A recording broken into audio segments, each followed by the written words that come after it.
Salut, c'est Cyril. Je suis content de te retrouver aujourd'hui pour te parler d'un livre. Aujourd'hui, on va parler d'un livre de Yasmina Khadra. Ce livre s'appelle Khalil.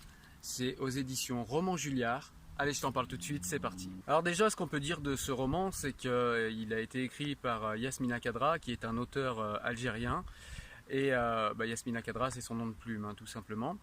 Donc ce qu'on peut dire également de Khalil, c'est que c'est un livre qui va traiter de terrorisme, de djihadisme et de la manière dont les jeunes de quartier, en l'occurrence dans le livre les jeunes de Molenbeek, donc en Belgique, ce quartier de Belgique, peuvent en arriver à avoir envie de mourir et à avoir envie de se faire exploser au milieu d'une foule. Alors le livre commence sur les chapeaux de roue, puisqu'au tout début du livre, en fait, dès les premières lignes, on est tout de suite avec Khalil qui est équipé, il est dans une voiture en fait, avec d'autres personnes, et donc ils sont tous équipés d'une ceinture explosive, et ils vont aller commettre un attentat suicide à Paris, donc au Bataclan, au Stade de France, etc.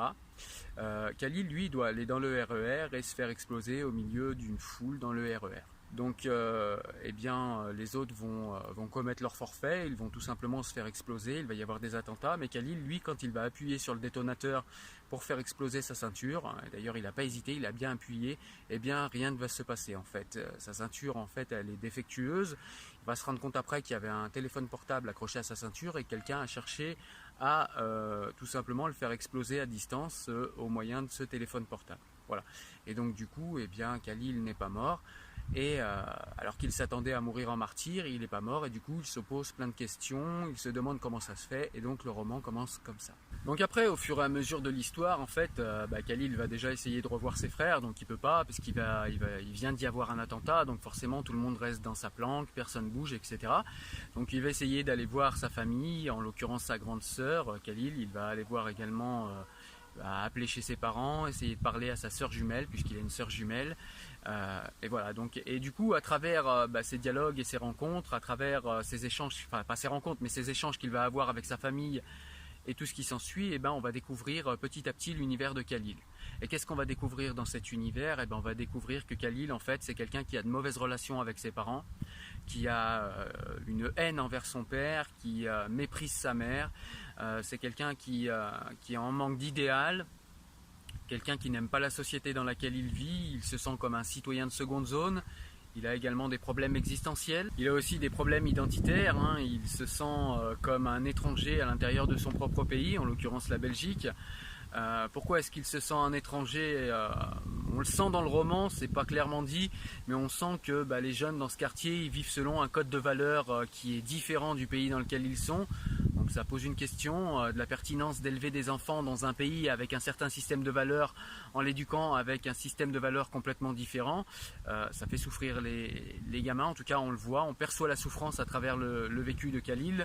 Voilà, donc il a plein de soucis existentiels comme ça qui s'accumulent les uns aux autres. En plus, il n'a pas de travail, donc il se sent également un parasite de la société, un parasite de ses parents, de sa sœur, puisqu'il est toujours en train de réclamer de l'argent, etc.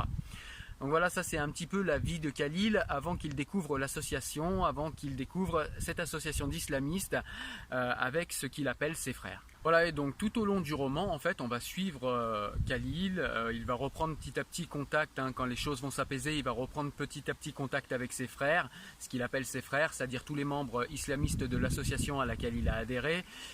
Il va parler avec des amis d'enfance, il va le reparler avec des anciens du quartier. Et donc à travers tous ces dialogues, tous ces échanges qu'il va avoir avec tous ces gens, on va comprendre un petit peu comment Khalil a grandi, dans quel quartier il a grandi, pourquoi, comment il s'est senti tellement mal avec tous les problèmes que j'ai énoncés tout à l'heure, les problèmes d'idéaux, les problèmes identitaires, les problèmes existentiels. Khalil a du mal avec la finitude et c'est vrai que c'est tentant de croire à un paradis qui d'un coup ferait que on n'a plus à être confronté à la finitude de la vie. Et donc on va voir que tout ça en fait ça donne le cocktail gagnant en fait pour que les associations islamistes en fait ramassent ces enfants, ramassent les gamins perdus comme Khalil, qui qui à cause de tous ces problèmes ont un grand manque de confiance en eux, ils se sentent au banc de la société, ils n'ont vraiment pas une belle image d'eux, et ces associations leur donnent une famille, leur donnent une fraternité, comblent toutes leurs failles, hein. Comme je l'ai dit, les failles existentielles, c'est comblé par le paradis, les failles identitaires, voilà, on est entre frères, on est tous ensemble, les nations ne comptent plus, on est les frères de l'islam, etc. Donc ça comble tout un tas de problèmes comme ça, et puis surtout ça comble le manque de confiance, parce que Khalil c'est quelqu'un qui avait un grand manque de confiance en lui, et du coup l'association lui fait sentir qu'il est un bijou, qu'il est le meilleur des meilleurs, puisqu'il veut finir en martyr, et c'est celui qui est dans leur système de croyance, celui qui va terminer au paradis à côté des prophètes, soit dans les plus hauts niveaux du paradis. Voilà, donc forcément quelqu'un qui est qui a une faible estime de lui, quelqu'un qui se sent pas bien dans sa vie, il se sent tout de suite entouré de ses frères, entouré de cette doctrine, il se sent tout de suite comme un joyau. Et c'est cela que l'on ressent quand on lit les pages du livre de Yasmina Khadra. C'est cela qu'il nous fait ressentir à travers la vie de Khalil, à travers ses délibérations, à travers ce qu'il dit lui-même de l'association, et ça je trouve que c'est un point très important. Est-ce qu'il va finir par se réveiller? Est-ce qu'il va finir par revenir à la raison, à la rationalité, ou bien est-ce qu'il va continuer dans le déni et puis aller toujours dans cette fuite en avant et aller jusqu'au bout et perpétrer cet attentat à Marrakech et tuer un maximum de gens? C'est toute l'intrigue du livre, et je vous laisserai le découvrir en lisant ce livre, parce que je vous recommande vivement ce livre, il est très intéressant. Voilà, donc je te le rappelle, aujourd'hui je te parlais du roman de Yasmina Khadra, Khalil, aux éditions Roman Julliard. On arrive à la fin de la vidéo, j'espère qu'elle t'a plu. Je te laisse comme d'habitude nous retrouver sur le site internet si tu veux des extraits de livres et des recommandations livresques. Tu as également l'application Android mobile, le podcast, enfin voilà, tout un tas de canaux, les réseaux sociaux où tu peux me rejoindre et où tu peux avoir des extraits de livres, des recommandations livresques. Moi je te dis à très bientôt pour la nouvelle vidéo la semaine prochaine. Ciao ciao, porte-toi bien, salut.